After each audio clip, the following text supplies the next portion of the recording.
સત્ય સનાતન સતી તો આગ લાગી આકાશનું જર જર જરે અંગાર શાંત ના હોય સંસાર में तो जाल मरता संसार देखी बात सब कोई कहे अनदेखी कहे न को अनदेखी जो कहे हो भीतर बैठा हो सदगुरु महाराज गाओ संतोए वरसाद वरसायो बहुत હવે હું કહેવું દરેક સંતોએ જે કહેવાનું હતું તે કહી દીધું. હવે બધા થાક્યા હોય એવું લાગે.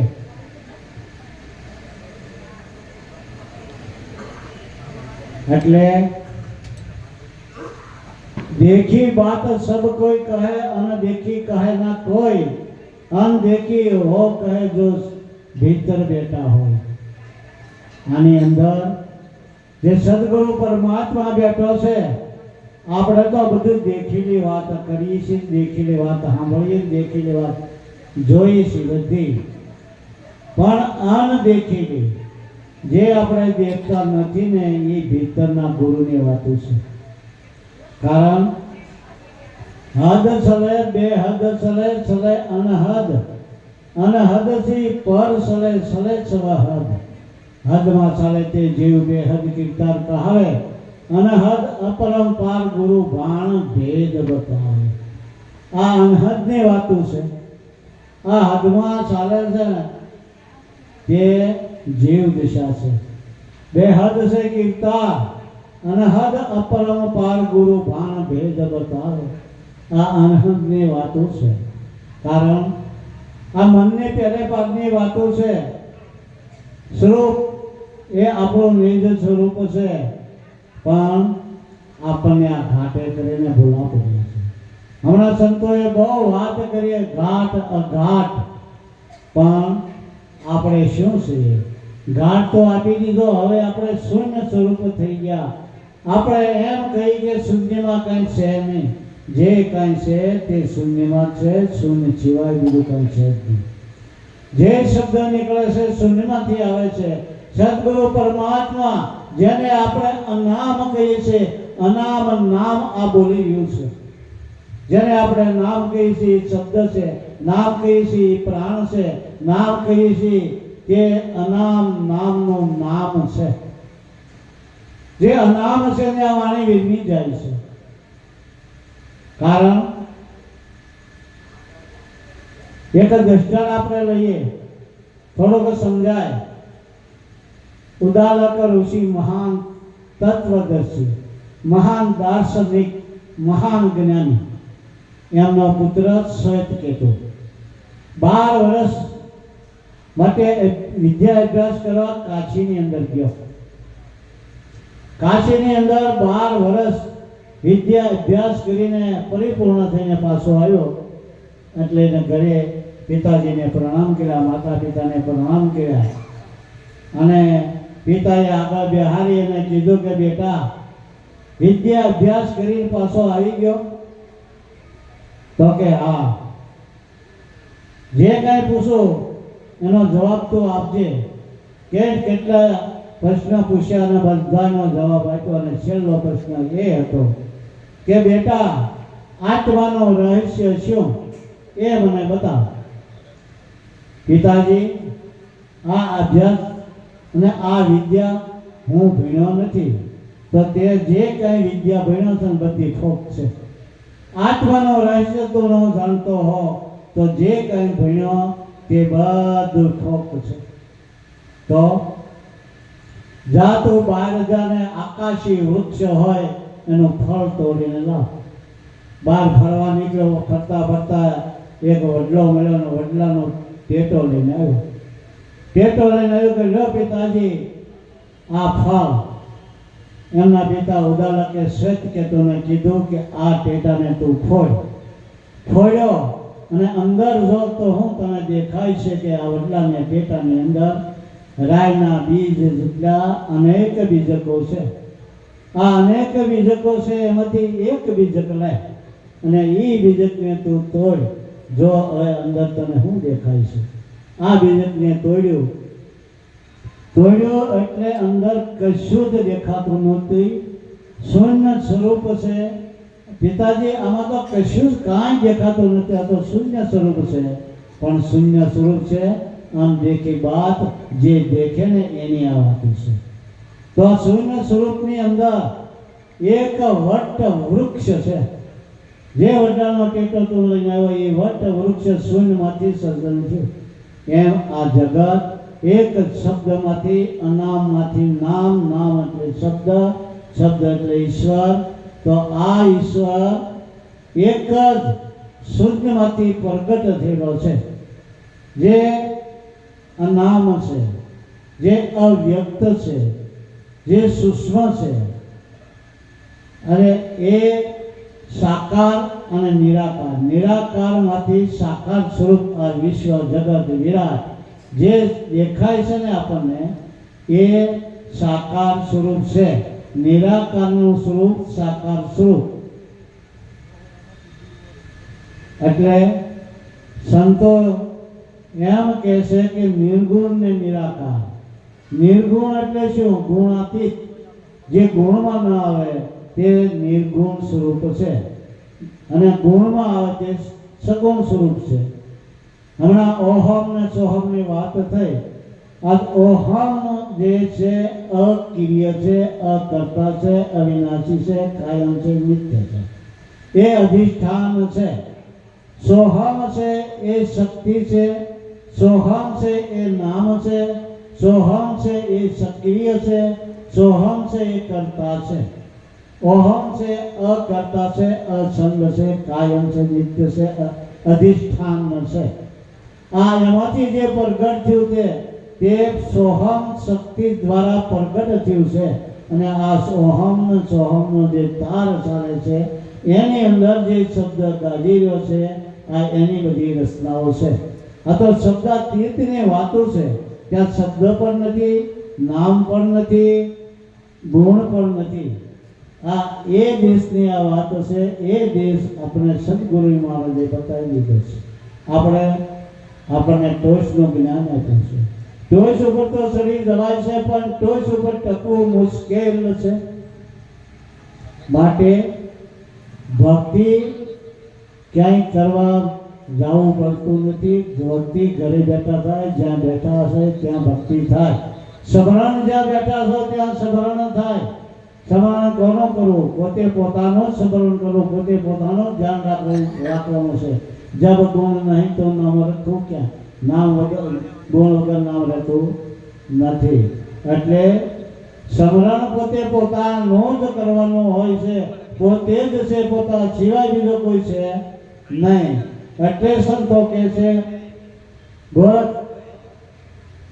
ગોળ કે પ્રશ્ન પૂછો કબીર મહાત્માને કે હે કબીર મહાત્મા, આ મારું મન શાંત થતું નથી, ભજનમાં બેસતું નથી, ભજન મને લાગતું નથી, એનો કઈ ઉપાય? તો કે હા. કબીર મહાત્માએ કીધું કે શ્વાસે શ્વાસે સ્મરણ કરી લે, શ્વાસે શ્વાસે સ્મરણ કરી લે. મન વશીકરણ ઉપાય એ અભ્યાસ નિશ્ચિત કરો, મન શાંત હો જાય. મન શાંત કરવું હોય તો અભ્યાસ કરવો પડે, પ્રેક્ટિકલ કરવું પડે. કાંઈ નથી કરવાનું એમ નથી. આપણે કાંઈ નથી કરવું તો શ્વાસ લેવું, શ્વાસ તો ચાલુ છે, અજબા જાપ તો ચાલુ જ છે, ક્રિયા તો ચાલુ જ છે. પણ જે અક્રિય છે, અસંગ છે, એના થકી, એ અધિષ્ઠાન થકી આ બધું વિશ્વ સ્વરૂપ ચાલે છે. જેવી રીતે આ વીજળી છે, વીજળી કશું કરતી નથી, પણ વીજળીની અંદર એનો જે પ્રવાહ છે, એની જે શક્તિ છે, ગ્લોબ લગાવી તો પ્રકાશ આપે, પંખો લગાવી તો હવા આપે, ફ્રીજમાં જાય તો ઠંડુ પાણી થાય, બરફ થાય, ઠંડી વસ્તુ રહે. અને એન્જિન મશીનમાં આ ગાડીમાં લગાવી હોય તો એ વીજળી કામ નથી કરતી, એની શક્તિ કામ કરે છે. જે જ્યાં જ્યાં ગ્લોબ લગાવ્યો હોય, ઝીરોનો ગ્લોબ લગાવ્યો હોય તો કેટલું અંદોળ ભરે? જાકું 40નો ગ્લોબ લગાવ્યો તો એનાથી વધારે અંદોળવું પડે. 100નો ગ્લોબ લગાવ્યો તો એનાથી, 500નો ગ્લોબ લગાવ્યો તો એનાથી પણ વધારે અંદોળવું પડે. વીજળી તો એક ને એક જ છે. એમ આપણામાં જે સુરતા શક્તિ છે એ કેટલી ખદાક છે એ જોવાનું છે. હમણાં મગજ મહારાજે જે વાત કરી શીપની, સ્વાતિનો વરસાદ તો બધે વરસે છે, બધે વર્ષે. પાપીઓ ઉપર પણ વરસે છે, પુણ્યશાળી ઉપર પણ વરસે છે, પણ પાત્રતા આપણે પોતાની જોઈએ. પાત્ર ન હોય તો શીપ નામની માટલી દરિયાથી એક રેંજ ઊંચો કૂદકો મારી અને બોંદ પકડી મોઢું બંધ કરીને તળિયે બેસી જાય અને મોઢું ખુલ્લું રાખે તો દરિયાનું ખારું પાણી મોઢામાં ઘૂસી જાય તો ફટક્યું થઈ જાય. એટલે મોઢું બંધ કરી એમાં હાસો મોતી પાકે છે. હાસો મોતી પાકે એ મરજીવા હોય એ લઈ લે છે, અને એ હાસો મોતી એની કિંમત થાય તો શ્વાસ ને ઉશ્વાસ એ માટલી છે, અને શ્વાસ ને ઉશ્વાસની અંદર જે હવા લાખના જે શબ્દ ગાજી રહ્યા છે ને એ મોતી છે, એ સંતોના મોતી છે. અને આ સંતોના મોતી પોતાને ગ્રહણ કરવાના એમ તો છે, પણ ગ્રહણ કરવાથી પોતાને અનુભવ થાય છે, પોતાને જ ભજન કરવું પડે એવું છે. શ્વાસ ને ઉશ્વાસની અંદર પ્રેક્ટિકલ કરીને જે શ્વાસ ને ઉશ્વાસ ચાલે છે એની અંદર શબ્દ ગાજે છે, અને એ શબ્દની અંદર તમારી સુરતા પુરવાય, અને સુરતા શબ્દનો ગુંજન સાંભળે ને ત્યારે તમારે માનવું કે મારો મોક્ષ છે. આ પ્રેક્ટિસ કરવાની જરૂર છે. આપણને એમ થાય કે નામ આપણને મળી ગયું છે, આપણે કાંઈ કરવાનું નથી. એટલે નામ મળવાથી કાંઈ નથી કરવાનું એમ નથી. બધું જ કરવાનું છે, ભૌતિકની અંદર બધું જ કરવાનું છે, પણ આસક્ત ભાવ રાખવાનો નથી. કામ કરવાનું છે. ધંધો કેટલા મહારાજ આપણને કહેતા કે ધંધો 3 વાળા કરો, પણ અડધો કલાક તો તમારા માટે કાઢો. રાત કોના બાપની? એટલે રાતે ખાઈ પી અને ગમે એટલો ધંધો કરીને આવ્યા હોય ને સવરણ ચાલુ થઈ ગયો હોય ને પોતાનો નિજનો, તો થાક ઉતરી જાય અને અભ્યાસ થાય છે. આ સંતોએ દેખી બાત કીધી છે, દેખી બાત. એને જોયો છે, આત્માનો પ્રકાશ જોયો છે, આત્માનો જ્ઞાન જોયું છે, બ્રહ્મ નિત્ય બ્રહ્મ જ્યોતિ તત્વદર્શી. આવા ગુરુ આપણને મળ્યા છે. નિરાત દેશના નિરાત દેશ આપણને મળ્યો છે, નિરાત દેશના સંતો મળ્યા છે, નિરાત દેશની અંદર આ આપણને કાયા મળી છે. તો ભજન કરવા માટે આ સાધન છે. વેદની અંદર વ્યાખ્યા આવે છે 3ની: જ્ઞાન, કર્મ અને ઉપાસના. તો જ્ઞાન આપણે પ્રાપ્ત થયું તો કર્મ તો કરવું જ પડે ને, શ્વાસ ને ઉશ્વાસ ને.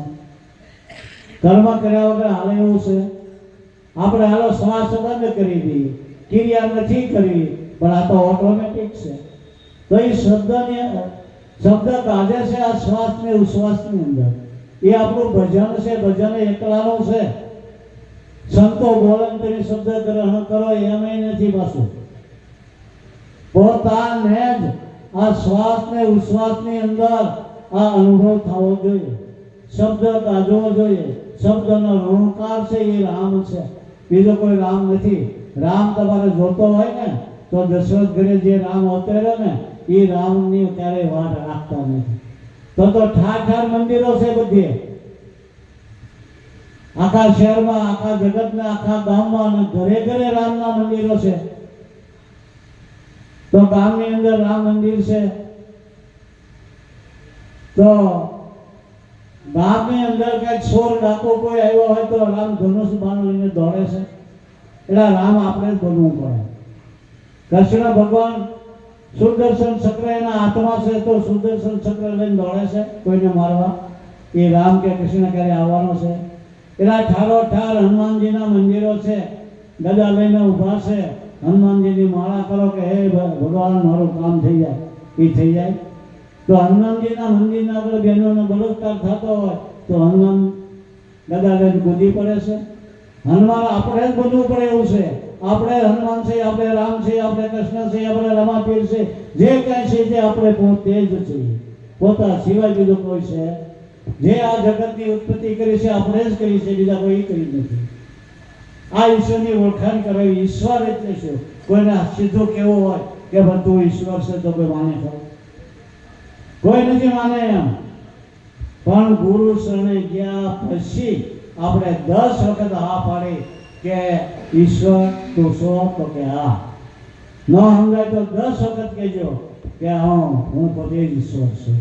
10 વખત હા પાડી, 10 વખત નક્કી પણ કરાયું. સોહમ સદગુરુ કીજીએ જેનો શૂન્ય મંડળમાં વાત, મૂળ તત્વનો મર્મ કહે એનો પિંડ બ્રહ્માંડે વાત. જ્ઞાની જ્ઞાની ગુરુ બહુ મળે વક્તા ગુરુ અનેક, બ્રહ્મનિષ્ઠ બ્રહ્મ છોત્રી તત્વદર્શી ગુરુ ઓ લાખને એક. આવો બ્રહ્મનિષ્ઠ ગુરુ જ્યારે આપણને મળ્યા ને ત્યારે આ આપણને ભાન થયું. ને અત્યારે ભાઈ તુલસીભાઈ કીધું હતું ને, આ બધા પરમહંસો જ હતા. કોણ હતા? પરમહંસો. પરમહંસોને ઊંઘ ન હોય, એને ખાવા ન જોવે, પીવા ન જોવે. કોને? આ પ્રાણ ખાય છે. નટુભાઈ શાહ પીવે પણ નટુભાઈ શાહ ન પીતા, હે પ્રાણ પીવે છે. હાથમાં કઈ ખાવું જોઈએ, પીવું જોઈએ, સુખ દુઃખ છે. આ બધા મનના કારણ છે, આ ભ્રમ છે. જ્યાં સુધી ભ્રમ નહીં ભાંગે ને ત્યાં સુધી ભ્રમ દેખાવાનો નથી. નકર ભ્રમ સામે જ ઉભો. તો સામે ઉભો એટલે આ બે આંખો દેખાયો છે. આપણે એમ કે ભ્રમ સામે જ ઉભો છે, પણ સામે ઉભો છે સદગુરુના શરણે ગયા એને ખબર છે, બાકી કોઈને ખબર નથી. તો કેવી રીતે ઉભો છે સામે કયો? ખરેખર બ્રહ્મ પરમાત્મા જે છે તે ઈશ્વર આપણી સામે જ છે. તો કઈ રીતે તમે નક્કી કરો? ચાલો જવાબ આપો. કોઈ પણ વસ્તુ છે એ નામ છે, એ આપણી સામે છે. એ નામ છે, ઈશ્વર છે, આપણે નક્કી કર્યું પદાર્થ છે. પણ પદાર્થની અંદર જે નામ રહી ગયું છે એ નામની આ વાત છે. આ શબ્દ ગાજી રહ્યો છે ને, શબ્દ ગાજી રહ્યો છે. શબ્દ મારા મોઢી બહાર નીકળે અને મારા જ કાનમાં સંભળાય છે. એ બ્રહ્મ પરમાત્મા સામે જ ઉભો છે, બહાર તો છે ને. આ જળ ક્ષેત્રની વાત હમણાં થઈ ને, તો જળ અને ચેતન, એક જળનો ગુણ એક ચેતનનો ગુણ, બે ગુણ થયા ભેગા થતા ત્રીજો ગુણ ઉત્પન્ન થયો, એને કહેવાય ભ્રમ. એક ચેતનનો ગુણ એક જળનો ગુણ, બંને ગુણ ભેગા થાય એટલે એને કહેવાય જીવ. આ જીવ દિશા અજ્ઞાન દિશા, અને અજ્ઞાન દિશા ગુરુ મહારાજે કાઢી એટલે આપણે જીવમાંથી શિવ બની ગયા. કાંઈ વાર લાગે? આ ગુરુનો મહિમા છે, આ ગુરુનો બોધ છે. અને આ બોધ જીવનની અંદર ઉતરી જાય, મુમુક્ષુ હોય ને એને જ ઉતરે. જેને તાળેલું હોય ને એને લાગે, બીજા કોઈને લાગે એવું છે નહીં. ઉપરથી ઉયું જાય. કહેવાય છે કે નિરાતની અંદર ઘણા બધા 6 કરોડ માણસો છે. 6 કરોડ માણસો છે. 6 કરોડ માણસોની અંદર બધાને આ બોધ લાગે એવું ખરું? કોક વિરલા તેરા છે, કોક વિરલા તેરા છે. એની આ વાતો છે, 4 જૂથની જે વાતો આવી છે ને, જે સંતો મહાપુરુષો થઈ ગયા છે એની આ વાતો છે, એની આ ગાથાઓ છે. એવા સદગુરુ પરમાત્મા કલ્યાણ મહારાજ આપણને મળ્યા છે, રાજી મહારાજ આપણને મળ્યા છે, એવા સંતો આપણને મળ્યા છે, દીકરીઓ પણ આપણને મળ્યા છે. એનો આ મોજ છે, એનો આનંદ છે. હવે ઘણા બધા આપણે સંતોને સાંભળવાના છે. તો મારી વાણી વિરામ આપું. બોલો સદગુરુ મહારાજ.